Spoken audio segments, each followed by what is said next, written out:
Hello friends, UGC net knowledge point में आप सभी का स्वागत है। आज हम कर रहे हैं UGC net paper 2 public administration के चैप्टर यूनिट वाइज। तो आज हम करेंगे पब्लिक एडमिनिस्ट्रेशन का चैप्टर फर्स्ट, लोक प्रशासन का परिचय, पार्ट 3। तो आइए स्टार्ट करते हैं। चैनल पर नए हैं तो चैनल को जरूर सब्सक्राइब कीजिए, लाइक एंड शेयर कीजिए। लोक प्रशासन का महत्व। लोक प्रशासन आधुनिक समाज का एक अनिवार्य अंग बन गया है और इसने उस चीज़ का उद्भव देखा है जिसे प्रशासकीय विचारक प्रशासकीय राज्य कहते हैं। क्या कहते हैं? प्रशासकीय विचारक जो हैं, थिंकर्स जो है, उसे क्या कहते हैं? प्रशासकीय राज्य कहते हैं। इसका अर्थ है गर्भ से कब्र तक व्यक्तियों की प्रत्येक गतिविधि प्रशासनिक एजेंसियों द्वारा निर्धारित और नियंत्रित होती है। जो भी गतिविधियां हो रही है वो किसके द्वारा नियंत्रित होती है? प्रशासनिक एजेंसियों द्वारा निर्देशित या नियंत्रित होती है। प्रतिष्ठित विद्वानों के कथन लोक प्रशासन के महत्व को इस प्रकार प्रतिबिंबित करते हैं, यानी इस प्रकार बताते हैं। W.B. डॉनहम क्या कहते हैं लोक प्रशासन के महत्व के बारे में? तो W.B. डॉनहम कहते हैं, यदि हमारी सभ्यता विफल होती है तो इसका कारण प्रशासन का विखंडन है। अगर हमारी सभ्यता अगर विफल हो रही है तो इसका क्या कारण है? कि प्रशासन का विखंडन, यानी प्रशासन सही से काम नहीं कर रहा है, इसीलिए जो भी कार्य हो रहा है, सभ्यता जो है हमारी विखंडन हो रही है। L.D. वाइट कहते हैं, लोक प्रशासन की प्रकृति, विषय वस्तु और कार्य क्षेत्र ये सभी मिलकर इसे आधुनिक प्रशासन की समस्या का हृदय स्थल बना देते हैं। वे आगे कहते हैं कि एक समय ऐसा था जब लोग सत्ताधारियों से दमन के अलावा कुछ भी अपेक्षित नहीं करते थे। उस समय कुछ समय बाद उन्होंने खुद को अकेले छोड़े जाने की अपेक्षा की थी। अब वे सेवाओं और सुरक्षा की एक व्यापक प्रत्याशा रखते हैं। क्या कहते हैं L.D. वाइट की लोक प्रशासन की प्रकृति, विषय वस्तु और कार्य क्षेत्र ये सभी से मिलकर इसे आधुनिक शासन की समस्या हृदय स्थल बना दिया है। कि जो भी प्रकृति और विषय वस्तु है वो सारी क्या है? इसकी समस्या के रूप में हो गया है। वे आगे कहते हैं कि एक समय ऐसा था जब सत्ताधारियों से दमन के अलावा कुछ भी अपेक्षित नहीं करते थे। कि जो सत्ताधारी होते थे वो लोगों को दबाते थे, इसके अलावा उन्हें कुछ भी नहीं समझा जाता था। कुछ समय बाद उन्होंने खुद को अकेले छोड़े जाने की अपेक्षा की थी। अब वे सेवाओं और सुरक्षा की एक व्यापक प्रत्याशा रखते हैं कि हाँ, ये सब चीज़ें हैं। अलेक्जेंडर पोप कहते हैं, सरकार के रूपों के लिए मूर्खतापूर्ण प्रतिस्पर्धा होती है और जो भी सर्वोत्तम रूप से प्रशासनिक होता है वह सर्वोत्तम माना जाता है। रैमजे म्यूर कहते हैं, सरकार आती जाती रहती है। सरकार क्या है? आती जाती रहती, 5 साल में चेंज होती रहती है। मंत्रियों का उत्थान पतन होता रहता है, किंतु एक देश का प्रशासन सदा चलता रहता है। कोई भी क्रांति इसे बदल नहीं सकती और कोई भी विद्रोह इसे जड़ से उखाड़ नहीं सकता है। रैमजे म्यूर का क्या कहना है कि जो भी सरकारें हैं वो आती जाती रहती हैं और जो मंत्री हैं वो भी आते जाते रहते हैं, यानी मंत्रियों में भी फेरबदल होता है। इसके बाद इसके कारण पर जो देश का प्रशासन है उसमें कोई भी रुकावट नहीं होती है, चाहे वो क्रांति आ जाए, चाहे वो विद्रोह आ जाए। जो प्रशासन चल रहा है वो नियमित रूप से चलता रहता है। ये किसका कहना है? रैमजे म्यूर का कहना है। एडमंड बर्ग कहते हैं, आप अपनी पसंद के तरीके से सरकार का गठन कर सकते हैं, किंतु समुचित प्रबंधन के लिए आपका राष्ट्रमंडल एक कागजी योजना से अधिक कुछ नहीं होगा। यह एक सजीव, सक्रिय और प्रभावी संविधान का रूप नहीं लेगा। सभी स्थितियों में वहाँ प्रशासन मौजूद रहता है। प्रशासन के बिना कोई अस्तित्व नहीं होगा। कि अगर प्रशासन नहीं है तो उसके बिना कुछ होगा ही नहीं। प्रशासन है तभी कोई कार्य हो रहा है, नहीं तो प्रशासन नहीं है तो कोई कार्य नहीं है। ये किसका कहना है? एडम बर्ग का कहना है। ये सारी जो थिंकर्स की विचारधाराएं हैं, ये पेपर में पूछी जाती है, इसलिए पूरी प्रॉपर ध्यान से सुनिए और देखते रहिए। सर जोसियाल स्टॉम्प कहते हैं, कर्मचारी अधिकारी वर्ग नवीन समाज का मुख्य आधार होना चाहिए, जो प्रत्येक चरण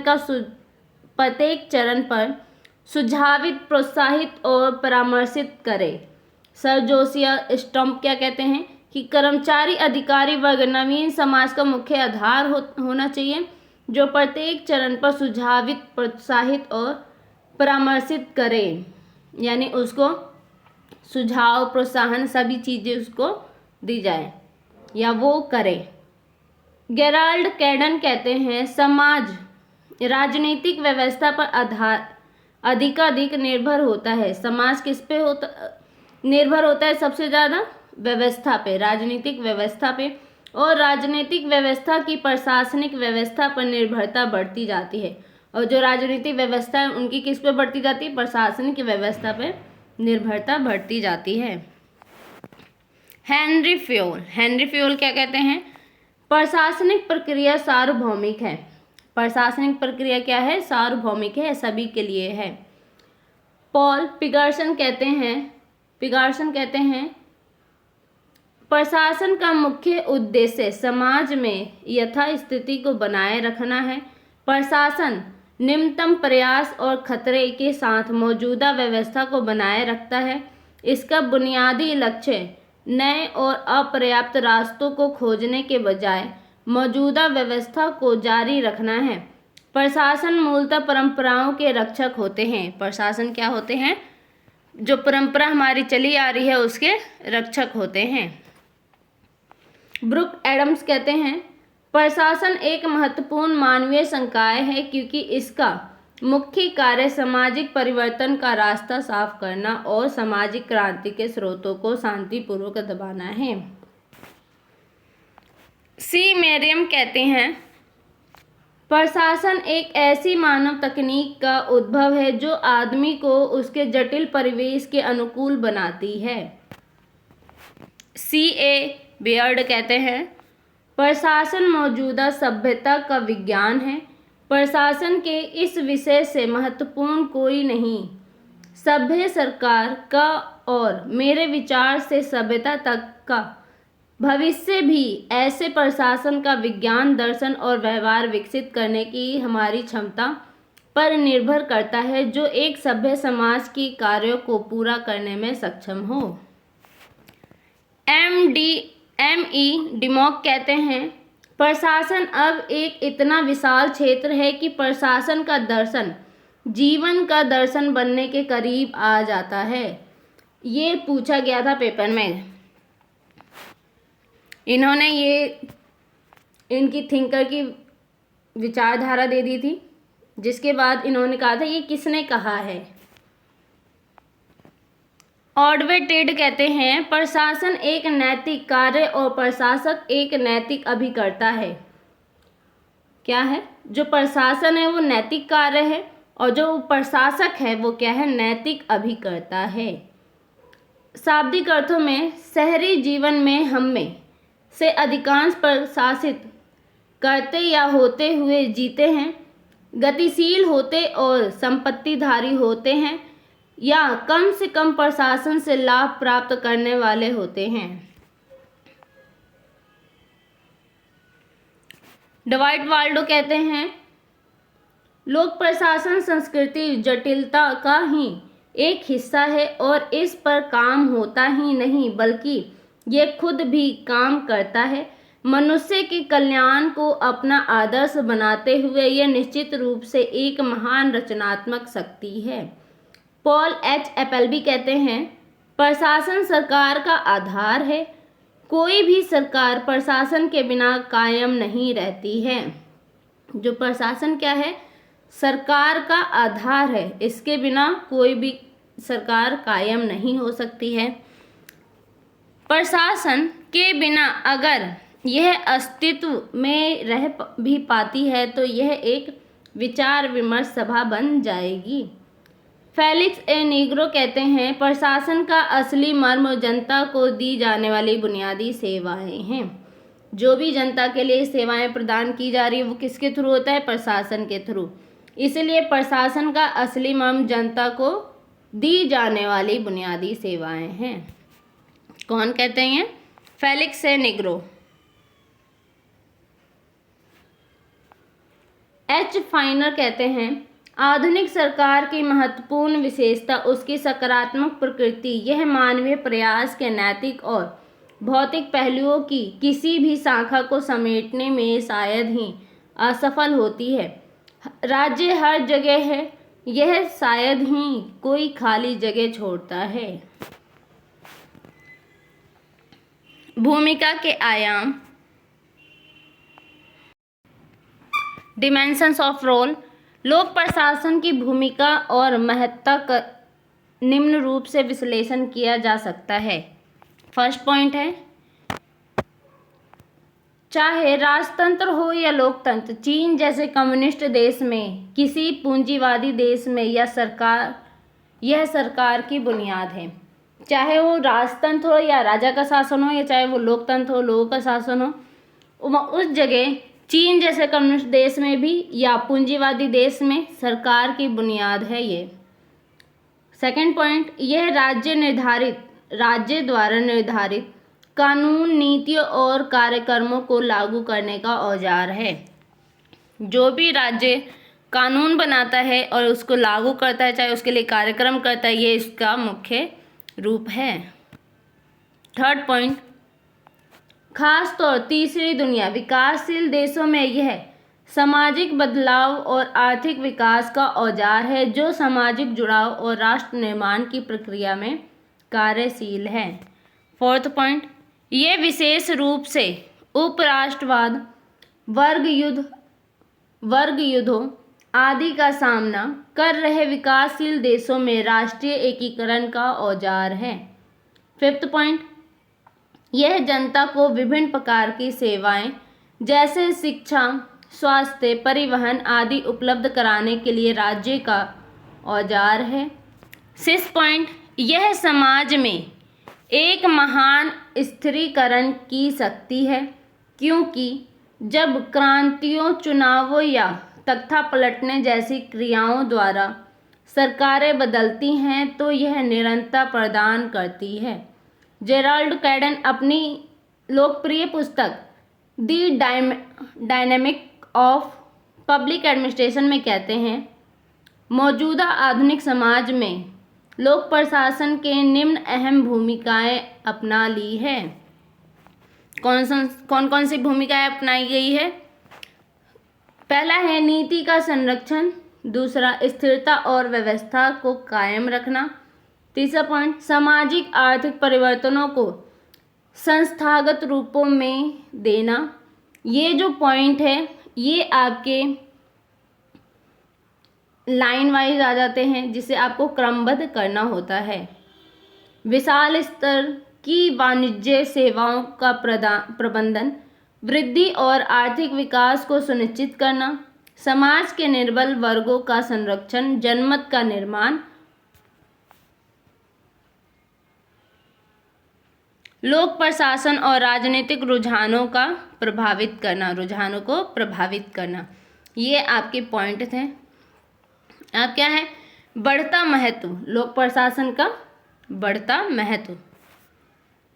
ग्रोइंग इम्पोर्टेंस, पारंपरिक रूप से समाज में लोक प्रशासन की भूमिका सीमित रही है, किंतु कालीन समाज में इसकी भूमिका कई गुना बढ़ गई है। निम्नलिखित कारकों ने इस परिघटना में योगदान दिया है। किनने योगदान दिया है? फर्स्ट पॉइंट, वैज्ञानिक और तकनीकी विकास बड़ी सरकारों में परिणामित हुए हैं। इसका मतलब है कि लोक प्रशासन की गतिविधियों के विस्तार क्षेत्र में भारी विस्तार हुआ है। सेकंड पॉइंट, औद्योगिक क्रांति, जिसमें सामाजिक आर्थिक समस्याओं को जन्म देते हुए सरकार को नई जिम्मेदारियां लेने पर बाध्य किया गया है। थर्ड पॉइंट, पुलिस यानी मुक्त व्यापार के दर्शन पर आधारित एक नकारात्मक राज्य की प्रतिस्थापित करते हुए कल्याणकारी राज्य का उदय करना। कल्याणकारी राज्य एक सकारात्मक राज्य होता है जो जनता की कल्याण के लिए प्रतिबद्ध होता है। रॉस्की पाउंड कल्याणकारी राज्य को सेवा राज्य कहते हैं। कौन कहता है? रॉस्की पाउंड कल्याणकारी राज्य को कौन सा राज्य कहते हैं? सेवा राज्य। फोर्थ पॉइंट, आधुनिक सरकारों द्वारा कल्याणकारी राज्य के लक्ष्यों को प्राप्त करने के लिए आर्थिक नियोजन को अपनाए जाने ने लोक प्रशासन के उद्देश्य की भूमिका को बढ़ाया है। आधुनिक सरकारों द्वारा कल्याणकारी राज्य के लक्ष्यों को प्राप्त करने के लिए आर्थिक नियोजन को अपनाए जाने ने लोक प्रशासन के उद्देश्य की भूमिका को बढ़ाया है। फिफ्थ पॉइंट, जनसंख्या विस्फोट में तमाम सामाजिक आर्थिक समस्याओं को जन्म दिया है, जैसे मलिन बस्तियों की वृद्धि, भोजन का अभाव, परिवहन की समस्या आदि, जैसे लोक प्रशासन द्वारा ही निपटा जा सकता है। ये सारी समस्याएं किसके द्वारा निपटाई जा सकती है? लोक प्रशासन के द्वारा। सिक्स्थ पॉइंट, आधुनिक कल्याण की प्रकृति ने आवश्यक मानव और भौतिक संसाधनों के इकट्ठा करने के अर्थों में लोक प्रशासन की जिम्मेदारी और गतिविधियों को बढ़ा दी है। सेवंथ पॉइंट, अत्यधिक पर्यावरणीय ह्रास के कारण बाढ़, सूखा, भूकंप जैसी प्राकृतिक आपदाओं में वृद्धि ने लोक प्रशासन के कार्यों को बढ़ा दिया है, क्योंकि इसे बचाव कार्यों को संभालना होता है। 8 पॉइंट, वर्ग द्वंद्व, सांप्रदायिक दंगों, जातीय युद्धों इत्यादि से सामाजिक सामंजस्य में आई गिरावट और हिंसा में वृद्धि ने संकट प्रबंधन के अर्थों में लोक प्रशासन के महत्व को बढ़ा दिया है।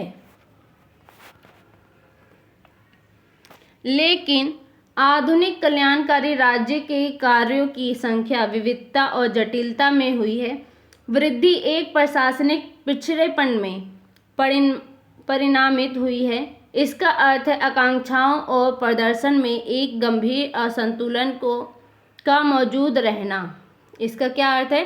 कि आकांक्षाओं और प्रदर्शनों में एक गंभीर असंतुलन का मौजूद होना, अर्थात पूरी की जाने वाली ज़रूरतों और उन्हें पूरा करने के लिए प्रशासकीय यंत्रों की क्षमता के बीच खाई, यानी उनके बीच में रुकावट।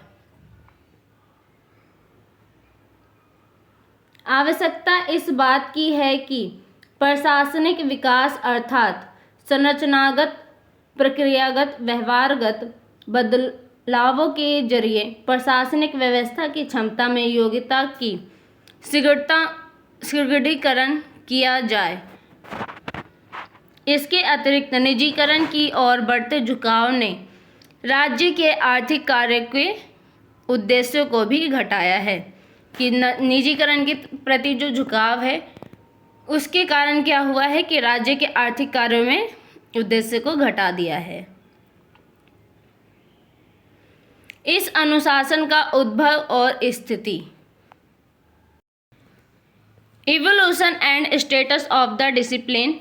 लोक प्रशासन शब्द के दो निहितार्थ है। पहला है सरकार, यह सरकार के मामलों जैसे कानून और व्यवस्था कायम रखना आदि को प्रशासित करने की गतिविधि से जुड़ा है। और दूसरा क्या है? यह अध्ययन के अनेक क्षेत्रों जैसे समाज शास्त्र, राजनीतिक शास्त्र, अर्थशास्त्र, दर्शन आदि से भी जुड़ा हुआ है।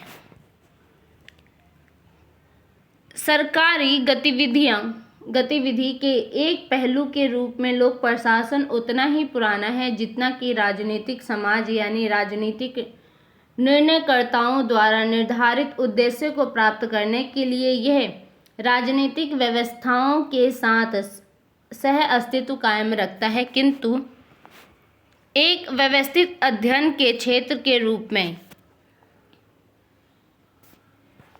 लोक प्रशासन काफ़ी नया, अर्थात सिर्फ 100 साल पुराना ही है। फिर भी प्राचीन काल में ही तमाम चिंतकों ने प्रशासकीय विचार और व्यवहार में अपना योगदान दिया है। उदाहरणार्थ प्राचीन भारत में कौटिल्य, क्या उदाहरण है? प्राचीन भारत में कौटिल्य, इन्होंने भी प्रशासन के बारे में बताया है। कौटिल्य के अर्थशास्त्र, प्राचीन पश्चिम में अरस्तु के पॉलिटिक्स और मध्यकालीन पश्चिम में मैकियावेली की दी प्रिंस में सरकार के संगठन और काम करने के तरीकों के बारे में महत्वपूर्ण टीका टिप्पणी है, महत्वपूर्ण जानकारी दी गई है। 18वीं सदी में जर्मनी और ऑस्ट्रिया में कैमरलवाद सरकारी मामलों के व्यवस्थित प्रबंधन से जुड़ा हुआ था। कैमरलवादियों ने लोक प्रशासन के अध्ययन में गौरतलब दिलचस्पी दिखाई। उन्होंने लोक प्रशासन से जुड़े मामलों पर व्यवस्थित शोधकर्ताओं को हाथ में लिया। उनके अध्ययन और शोध का उद्देश्य लोक सेवा के लिए प्रत्याशियों को प्रशिक्षित करना था। इसलिए उन्होंने लोक प्रशासन की संरचनाओं, सिद्धांतों, प्रक्रियाओं के विवरणात्मक अध्ययनों और लोक अधिकारियों के पेशेवर प्रशिक्षण पर बल दिया। जॉर्ज जैन के कैमरलवादी समूहों के सबसे प्रतिष्ठित विद्वान थे। कैमरलवादी की कौन सबसे प्रतिष्ठित विद्वान थे? तो जॉर्ज जेंक, जिनके 18वीं सदी के आखिरी वर्षों में अमेरिका में पहली बार लोक प्रशासन के अर्थ और उद्देश्य को हैमिल्टन के दी फेडरलिस्ट अंक 72 में परिभाषित किया गया है। चार्ल्स जॉबोनिन के फ्रेंच में लिखे प्रिंसिपल द एडमिनिस्ट्रेशन पब्लिक 1812 को लोक प्रशासन के विषय का पहला पृथक शोध माना जाता है। ये याद करने की चीजें हैं। फिर अध्ययन के एक अलग विषय के रूप में लोक प्रशासन अमेरिका में पैदा और विकसित हुआ। रुमकी बसु के अनुसार, क्या नाम है? रुमकी बसु के अनुसार 10वीं सदी में निम्न कारकों ने योगदान दिया है। वैज्ञानिक प्रबंधन आंदोलन जिसकी वकालत F.W. टेलर ने की है, जिन्होंने हाथों प्रयोग के बारे में बताया है। 19वीं सदी का औद्योगिकरण, जिसने विशाल स्तर के संगठनों को जन्म दिया है। पुलिस राज्य मुक्त व्यापार को प्रतिस्थापित करते हुए कल्याणकारी राज्य की अवधारणा का उदय किया है और स्पाइस सिस्टम के नकारात्मक परिणामों के कारण पैदा हुआ सरकारी सुधारों का आंदोलन है। वीडियो अच्छी लगे तो लाइक कीजिए, शेयर कीजिए, सब्सक्राइब कीजिए। धन्यवाद।